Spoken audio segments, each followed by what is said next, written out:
Stella Glow review, the last game made by Image? Epoch? Maybe that's how it's pronounced? By Tarks Gauntlet. I do not know what game that is. That is probably, once again, a hidden RPG, gem, I'm assuming, as usual, right? We are assuming. Anyways, we'll look into this. I'm curious. Also, please consider liking and subscribing. I appreciate it. Here we go. I wonder what that is.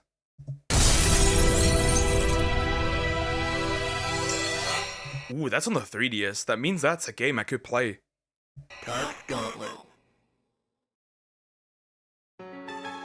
In 2010, a bold, young man named Mikage made the claim that RPGs were dead or otherwise dying, and that he... Not really. Not really. If anything, RPGs are very much in demand. That's really interesting that that claim was made. through the hard work of his company, will bring new life to them.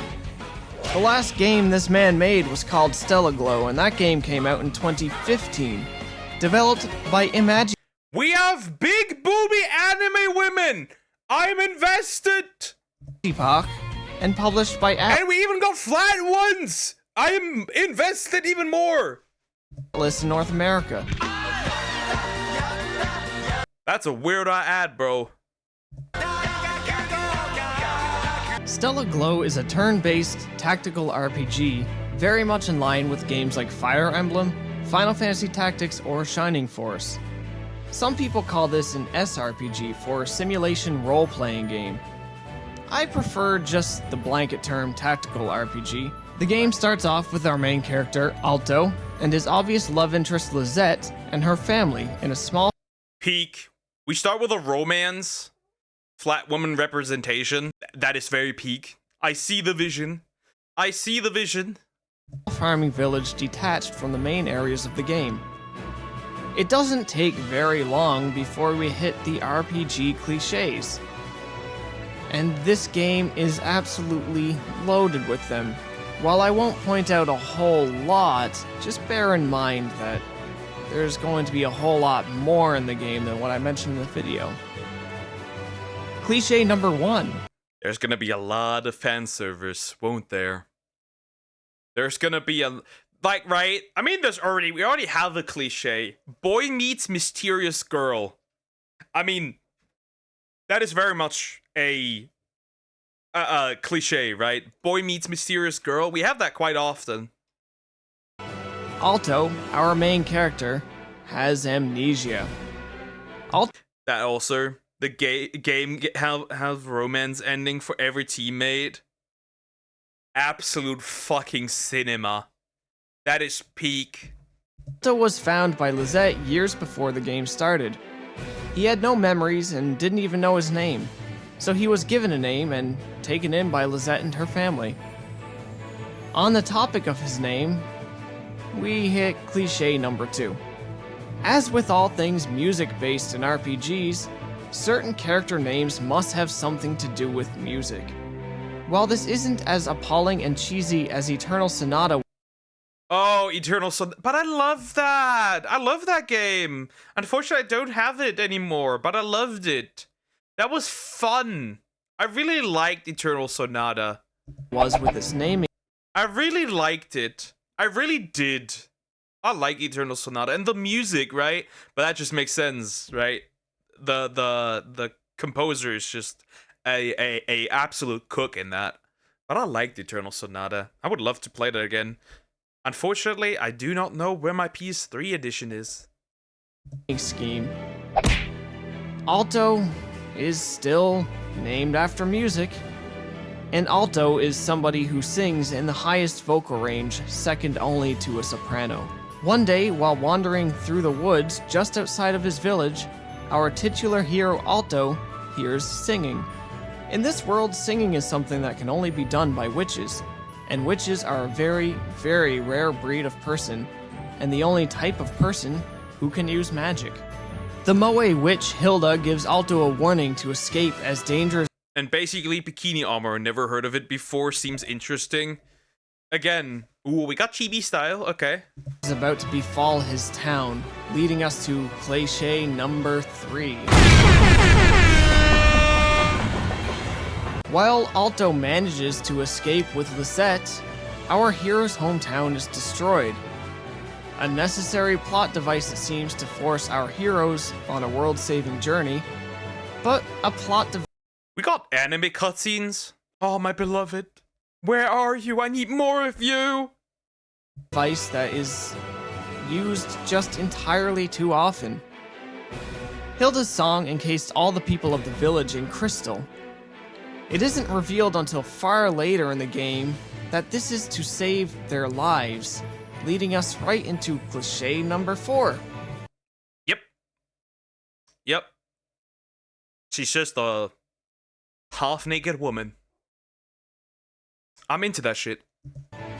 The antagonist of the story believes the destruction, or in this case, the freezing of all life is the only way to save life, and to save No, wait. She's a baddie, but she's not a friend? I am disappointed. humanity from themselves. Hilda's not the only antagonist in this game who believes this either. But to avoid any big story spoilers, we're just gonna leave it at that. So Lisette and Alto manage to escape, but only because of cliché number 5. Shauna is the star child. I mean, right, this isn't Legend of Dragoon. Lisette is a witch. She had a long dormant power that came to fruition as a Deus Ex Machina. However, her newfound power alone was not enough to save them. A group of soldiers known as the Careful, don't jump scare with naked women. Or men, stop.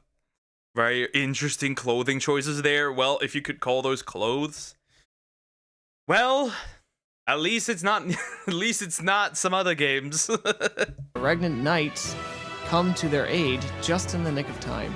Fast forwarding the Whatever that looked like he just whatever juice he's grabbing, whatever that was. story a bit, Alto displays his power to And why is she going and getting off to this?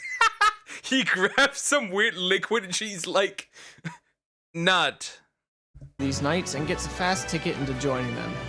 He is also discovered to be the only one who can activate the dormant power of witches and unleash their full At least I already like the art style. He is the only one who knows how to unleash the power of witches. Let me guess. He is going to build himself a harem. potential. Speaking to Queen Anastasia in the country's capital, the team Oh well. Peak. I'm gonna say this, peak! It's better to goon in the sing than to sing in the goon. Yeah. discovers that Hilda the Witch has been destroying towns all over the country, and that the only way to reverse her song's crystallization spell is to gather 4 witches and perform one powerful hymn. This is where the game begins to hit its stride. The next 20 to 30 hours will be spent going from one corner of the map to another gathering these witches. So let's talk about the mechanics of the game. The game is divided into a couple different segments. He's definitely building a harem. We must stay focused, brothers. We must stay focused. Why are you thinking of women? You should be thinking of taking the Holy Land. You have free time and mission time. Between each of these are visual novel segments where the story unfolds. It's in the visual novel segments we get to realize that while every character in the game does have a basic and generic character archetype, their writing is simply fantastic, and the voice actors assigned to play each role do an absolutely outstanding job performing them. Stop messing around. Killing people is not our goal here. But Hilda said I could kill anyone who fought back, you know? They're real dum-dums. We're just gonna pretty them up a bit. In that case, do not allow a single one to escape. Yeah. He's just like, don't kill. But Hilda said I can do it. Okay, fine, go kill. What? Well, anyways. I get it, Beardy. Alright, the whole town's sealed. Just gotta wait for Hilda's song. Those two should be here by now. Sorry to keep you waiting. Hilda! Dorothy, Rodolph, well done. The characters in the game and the game's writing, while working with so little, are the strongest parts of the game. Most characters are immediately relatable. Really? Really? Is it? I've seen different things that might be very important here. Understandable, endearing, or otherwise charming. It's hard to find a character that you simply outright dislike, or a character that just cannot bring a smile to your face. Free time segments are limited to 3 event opportunities. Visiting shops to craft power-ups or buy and equip new armor do not count as events, and will not take away any of your free time. Free time is best used spending time with your teammates. Each time you choose to go out with a teammate, you will use one of your 3 event opportunities during the free time segment. Ah, free time segment. So basically, here is the dating simulator. That's what you're telling me? Here it begins. The dating simulator. Going out with your teammates will raise your relationship level with them, furthering their usefulness in battle, and even going so far as determining the endings you can get within the game. Spending time with the witches works almost the same way. However, when you reach new relationship levels with them, it's revealed that they cannot fully power up, as they have insecurities preventing them from doing so. This leads us to witch tuning. Witch tuning also uses 1 event opportunity. Witch tuning. We also refer to this as as harem maxing. And also costs some of your well-earned cash. Tuning takes the form of a small visual novel section, broken in half by a battle sequence that takes place in what I can really only refer to as the mind space, or the essence of the witch's being. These battles are representative of tearing down the witch's insecurities so that your relationship with them can increase. These battles have some very odd spikes in difficulty from time to time, but are for the most part pretty easy.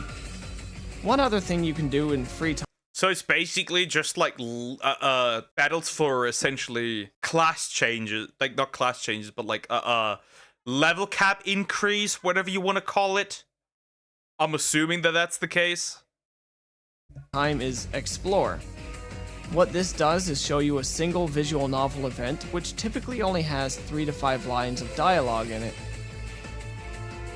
It's typically just, well, look where I walked. Oh, I found something. I found this to be a huge waste of time. But there are some items in the game that can only be found through this mechanic. Personally, Interesting. Would that mean you need to probably do that for every witch, I'm assuming, to get certain items? Noted, dear. Noted. I'd rather strengthen the relationship levels of my party. And the last thing you can do during free time is pick up odd jobs for money. This also isn't really worth it unless you can get the job levels up really high. The longer you work for certain people, the more perks they give you, such as 10% off in their store. But at least, for your first playthrough, just focus on the relationship building. Money isn't hard to get in this game anyway. Okay, no particular money grind. Is there anything level grindy in this? We're already grinding. The women are already grind. Anyways. Moving on now to mission time. Mission time starts the same, always. You get a mission, then you depart from the town and you go and do it. The map outside of town is just... That board terrifies me. That reminds me of, that's such a board with this reminds me of Budokai 2. I am concerned. Employment melds. Employment? We don't do that here. Mine, don't worry. Just a series of connected dots that Alto auto moves between. This is actually the state of the whole game outside of battles. There is no such thing as free movement. You simply select your destination and appear there. Navigation is simple, but can leave much to be desired if you're not somebody who likes such strict rails, or would simply just prefer more openness in the game. So basically, we have a mission phase where we do our stuff, and then we have the yapping phase, also the dating sim, and like preparation phase. Okay. But that's pretty typical for that genre, so I'm not surprised. On the map, Right? The one we did last time, the large one, what was it? That SMT game was the exact same thing, right? Technically, right? It has a similar thing. you can see enemy encounters scattered about. Some are red and others Devil Survivor, that was the one. are black. The red ones require play coins to take part in, but are really just slightly harder versions of the black ones. The black ones are just normal battles that seem to scale in difficulty depending on where you are in the story. It's up to you whether or not you choose to do any of these, however, unless you really need the money, I see no reason to bother. The game keeps a pretty fair difficulty throughout. Okay, we have... You can use 5 people. Okay, I wonder how many you can use overall, but for now it's 5. Interesting. Go here, do that. Basically also dating anime baddies, pretty much. Most of the time, you'll just move across the map until you arrive at the destination of your storyline battle.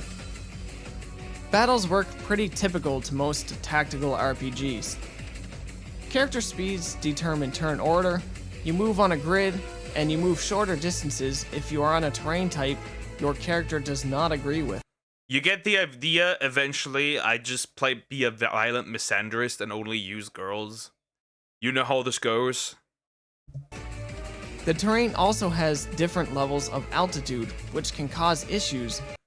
Okay, so we have terrain differences, right? And then issues. I wonder also elemental issues, like when it's raining, snowing, in the snow, in the sand. What else do we have? In the water, right? I wonder. As not all characters can climb up to the ledges the enemy may be on. And this unfortunately means that character for that battle may end up being completely useless, and you can't switch him out once you're in there. A mechanic I actually only learned about from the trailer of the game but never actually used is the ability to manipulate the environment.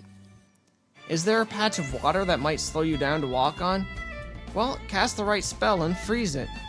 Freeze it, grow some grass, lift up the ground, drain it. I wonder what you can do. You can also expel poison clouds in the same way. A cool addition, but not well enough executed to be one many will bother with. Attacking enemies launches cinematics that can be turned off at any time during your turn. Personally, I found with them turned on, the battle was just too slow. With cinematics on, you see damage dealt both in the cinematic and again immediately after it ends from the view of the battle map. It's redundant and frankly annoying. My attention span isn't quite long enough for that. With the cinematics turned off though, battle goes at a great pace. Each character has skills unique to them, and using skills drains your SP meter. The witches, in addition to skills, also... Okay, nice, we have combat animations. They're still chibi, but that's cute. We can accept that. I just really like the cutesy... I think I like the cutesy art style. Right, the character portraits are also really pretty, but overall I like the cutesy aesthetic. have songs. Songs for... Has a little bit of Bravely Default. Right, because Bravely Default is also very chibi style. require the use of this meter here, the song gauge, which is charged gradually over the course of battle by giving and receiving damage. Alto, as well, while standing next to a witch, can conduct her to use a song far more powerful than they can sing on their own. These are kind of like dailies in Dungeons and Dragons games. They require a massive investment from the song meter and will prevent the singing witch from acting for several turns. What the fuck? Make song! Fucking stabs her! Well, I get... Stabbing somebody would probably make them make very loud noises, that's for sure. I don't know if it would be a song, but it would be very loud, that's for sure. My attention span isn't large enough for this. At least he's honest, I guess. Fucking stabs her, bro. Just stabs her. Where are we? Fucking UK? Said, these can easily turn the tide of a battle. Some of the songs Alto can conduct from the witches will do things like upping the attack and defense of your entire party. Maybe Are the songs voice acted? Like, do they actually sing when you do these? Does that be really cool if they did?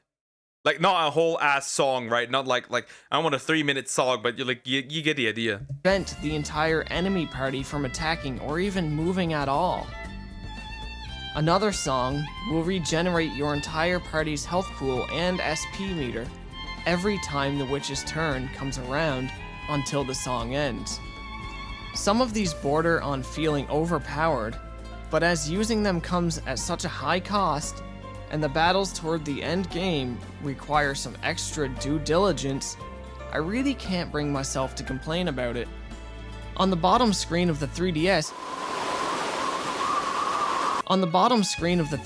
you can see in depth the stats of any unit highlighted, what they might be holding, and what bonuses or benefits they have, whether they be your own unit or an enemy one. Also on the Buddy, it'd be cool to see that, though. He talks about it, but like, I think this is the top screen mostly. Hey, can you make some that sounds with your voice? Literally plunges a knife into their chest. Again, it makes some noise, that's for sure. It makes some sounds, definitely, after that one. the screen, you can switch between different tabs to show the moves of the highlighted unit, or the battle conditions. More often than not, the battle win condition is to defeat all the enemies or the boss, where the battle lose condition is almost always the death of Alto, your main character. Okay. I wonder if there's some battles, like, right, where there's like a green unit, just a unit that's like, right, you have like, your units are blue, right, and they're green. Enemies are red usually in the scenario, right, and you have to protect them, make sure they don't fucking die. Because that's always, like, what I'm questioning, right? Because I see that be the case, right? A lot of games have that, right? Langrazor has that, Fire Emblem has that. I wonder if this game has that too. It's always important to check the screen, however, as each battle also has special conditions which grant more rewards at the end of battle. These Fucking Archibald? Bro, you're 60 years old. Retired.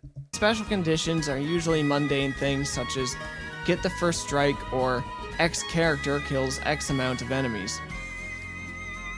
This battle system is nothing new, but it is also a very good and very comfortable old-school tactical RPG battle system with enough of a new feel to it to keep my attention. The only issue I had in the battles is the limited enemy types. It feels like the game really only had about 20 different enemies. It uses them well and battle never really got boring, but all the reskins have the same voiceovers and sound effects, and by the 30-hour mark, I was really tired of hearing the goblins kick noise before they attack. Yeah, but that doesn't surprise me, right? At the end of the day, it's a tactical RPG. I mean, let's be honest, even Fire Emblem doesn't have like that much of a huge roster of enemies. Eventually, you do in fact just see reskins of enemies that you've seen before. Like, this is nothing crazy. If that's your name, I'm sorry, your parents hated you. Archibald. I sound like a 80-year-old grandpa who fought in World War II at that point. And where the game took me 50 hours to complete, you can imagine I was very tired of this. 50 hours? We're at Xenoblade with 50 hours already. Over 50 hours. Yikes. The game is divided into 12 main chapters, the last of which simply being referred to as Chapter X, and the first being a prologue. It really feels like the midpoint of this game is at Chapter 8, however, as this is where the story radically changes pace and the difficulty finally picks up. The game has no shortage of rich background lore and amazing plot twists in store, though even some of these plot twists come with their own cliches. For example, cliche number 5. When one of your characters leaves or dies for story reasons, they pull a Legend of Dragoon, and replace them almost immediately with somebody of almost the exact same battle type. Interesting. That's a bit lazy, though. That's a little bit lazy because then you don't have to readjust how you're gonna do things. Also, some people die for story reasons. I always hate that. Hey, at least it's not always permadeath. So it feels like they never left at all. Unrelated to this, but RPG Cliché 6. Let's put the final battle on the moon, because that's never been done before, or Cliché 7. Giant fucking tree, aka Yggdrasil, Yggdrasil, however the fuck you pronounce it. Yeah, that's a common one, right? The Tales series likes to play with that quite a bit, right? I think Tales of Fantasia had one. Then Tales of Symphonia 2, right? Some other Tales games probably have another one of these fucking trees. Like, we get the idea. We understand. Big fucking tree. If I have to hear that name, or see that plot device one more time in an RPG, I'm really getting sidetracked. I'd like to classify the use of divas singing in a battle as a cliché as well, but... well, you know what? Fuck it, I'm going to. Cliché number 8, the battle effectiveness of singing. While this was never really prevalent in the old JRPGs Stella Glow aims to be, it's definitely a cliché now with games like Tokyo Mirage Session or Omega Quintet. But, on the note with a well, now it is, but back then it wasn't, so I wouldn't really look at that from that lens. Interesting. Also, I don't know anything about these type of games, so I'm just gonna listen to you because you're smart. I guess. I played mostly just Fire Emblem, though. divas and all that, let's talk about the music in the game. For all the things in this game that are generic or simply ordinary, the music is outstanding. Even the J-pop songs the witches sing were great. So the witches sing paid J-pop songs. Absolute cinema. Hey, that's cool. I'll take that. And I mean, if that soundtrack is what we hear in the background is in fact the soundtrack of the game, I mean, that's not too bad. That's not too bad. That's not too bad. What if I chop it down and make it into a wooden stool? Well, usually if the tree gets destroyed or the tree gets damaged, the world ends, right? This is usually like the that's usually like the proper idea, right? If a world tree, because that's usually what it pertains, right? A world tree withers, gets destroyed, usually the world falls apart. I generally hate J-pop. The usual town music brought to mind the tunes in Fantasy Life or other games like Animal Crossing. Some music during story elements and scenes brought to mind the crazy tunes from the first Ghost in the Shell movie. The battle music at times was just epic and great to hear. Honestly, the music in the game is so extraordinary and just borrows inspiration from so many places, I really can't fault it. So, I rambled a lot here about something that probably by most extents sounds like a very ordinary game, so let's just... I mean, it does sound pretty ordinary. It doesn't sound very special to begin with. I mean, here's the thing, right? I always notice this with games, though. Every single time a game is generic, it just still has a banger soundtrack. Like, a game can be really horrendous, but it has a banger soundtrack, right? Sonic 06, right? Banger soundtrack. Dokkan Battle, it's literally bubble popping Dragon Ball. Banger soundtrack.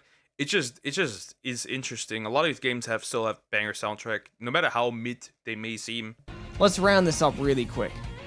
The story starts off slow and is pretty cliched, but really picks up and sucks you in with its lovable cast of bodacious, sometimes scantily clad cuties, and the men who fight for their honor.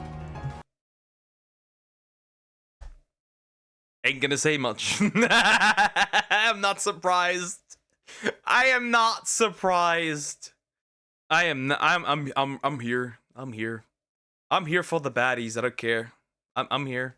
I don't mind. I don't care. I'm here. The battle system is nothing new, but is the kind of old that we want, even if it sometimes struggles to hit a comfortable enough level of difficulty to always remain entertaining. Always entertaining or not, however, the battles do always feel rewarding. The music is superb, and the sound effects are fine, However, certain enemy dialogue gets incredibly annoying to hear due to its repetitive nature. With many additional ends to find, character relationship levels feel worth it to raise, and if you're not interested in the multiple endings, then maybe the better moves you get through relationship development or the sexy outfits you unlock for You don't need to sell it to me. I'm already here. Wait, you can get outfits? I'm here. They knew since they didn't know what to make of it, they just said, you know what? Sexy women. Go ahead. Sexy outfits. Go ahead. Throw them. maxing a relationship level will change your mind. For as long as I talked, you may have realized that this game sounds almost as ordinary as a game of this type can be. But you know what? That's great. In fact, that's just perfect. That's exactly what I wanted from this. Too many games in this genre I struggle to find entertaining enough to get through. Because their systems become obnoxious, right? Because they're actively trying to reinvent the genre, and I'm like, do what you do best. Write a compelling story. Like, you don't need much. Write a compelling story, have the gameplay simple but yet still fun, have some cool characters, and you're good to go.